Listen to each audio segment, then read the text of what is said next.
બાંગ્લાદેશીઓને report કરવામાં આવશે, જેમાં સૌથી વધુ બાંગ્લાદેશીઓને ગેરકાયદેસર રહેતા હોવાની કબૂલાત કરી છે। આ તમામ ગેરકાયદેસર રહેતા બાંગ્લાદેશીઓને ડિપોર્ટ કરવામાં આવશે। ચંડોળા તળાવ પાસેથી તંત્રએ 800થી વધુ બાંગ્લાદેશીઓની અટકાયત કરી હતી। 550 જેટલા લોકો પાસેથી શંકાસ્પદ પાસપોર્ટ મળી આવ્યા છે। પોલીસે શંકાસ્પદ લોકોની હાલ તો તપાસ શરૂ કરી છે અને આ તપાસ દરમિયાન 3 થી 4 એજન્ટ્સના નામનો પણ ખુલાસો થયો છે। ખોટા દસ્તાવેજના આધારે પાસપોર્ટ કઢાવી આપતા હોવાનું ખુલ્યું છે। એજન્ટની તપાસ માટે ગુજરાત પોલીસની ટીમ અન્ય રાજ્યોમાં પણ મોકલવામાં આવી રહી છે। પશ્ચિમ બંગાળ, આસામ, ત્રિપુરા, મેઘાલયમાં તપાસ માટે આ ટીમ છે તે મોકલી દેવાઈ છે અને જેને લઈને હવે વધુ ખુલાસાઓ છે તે થઈ શકે છે। સંવાદદાતા દીપક વધુ વિગતો સાથે લાઈવ જોડાયા છે। દીપક, અમદાવાદમાં જે ગેરકાયદેસર રીતે ઘૂસણખોરીને આવેલા હવે બાંગ્લાદેશીઓને ડિપોર્ટ કરવામાં આવશે અને આ લોકો ગેરકાયદેસર જે પાસપોર્ટ છે કે આધાર કાર્ડ છે તેવી માહિતીઓ, ખોટા ડોક્યુમેન્ટ, દસ્તાવેજો બનાવીને અહીંયા ઘૂસણખોરી કરીને અહીંયા રહેતા હતા। હવે આગળની શું કાર્યવાહી થઈ રહી છે આ લોકો વિરુદ્ધ? ઘૂસણખોરો છે તેમને ઘર ભેગા કરવામાં આવશે।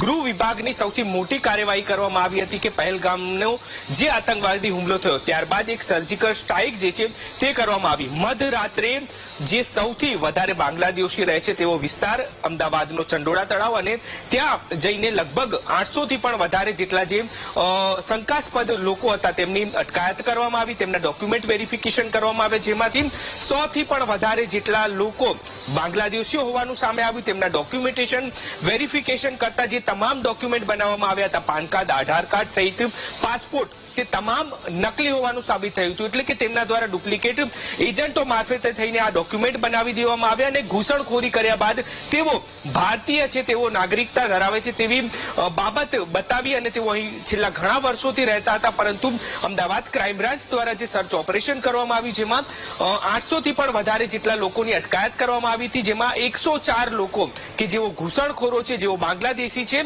અને તેમાંથી સૌથી મહત્વની બાબત એ કે 84થી પણ વધારે જેટલી મહિલાઓ છે। સૌથી વધારે મહિલાઓ જે છે તે ઘૂસણખોરી કરી અને ગુજરાતની અંદર આ બાંગ્લાદેશી મહિલાઓ જે છે તે આવીને વસવાટ કરતી હતી। ચંડોળા તળાવ અને વટવા વિસ્તાર, આ બંને વિસ્તાર એવા છે કે જ્યાં બાંગ્લાદેશી ઘૂસણખોરો ત્યાં વસવાટ કરતા હતા અને તે તમામને અટકાયત કર્યા બાદ ક્રાઇમ બ્રાન્ચ ખાતે લાવી અને લગભગ 24 કલાકથી પણ વધારે જેટલો સમય તેમના ડોક્યુમેન્ટ તપાસવામાં ગયો અને આખરે 104 બાંગ્લાદેશીઓની તપાસ થઈ અને તેમને હવે ઘર ભેગા કરવા માટે થઈને કવાયત હાથ ધરવામાં આવી છે। 500થી પણ વધારે જેટલા લોકો કે જે ભારતીય છે તેમને છોડી દેવામાં આવ્યા હતા, પરંતુ આ 104 બાંગ્લાદેશીઓ કે જેઓ ઘૂસણખોરી કરી અને ગુજરાતમાં આવ્યા હતા અને તેઓ વસવાટ કરતા હતા તે તમામને ડિપોર્ટ કરવામાં આવશે।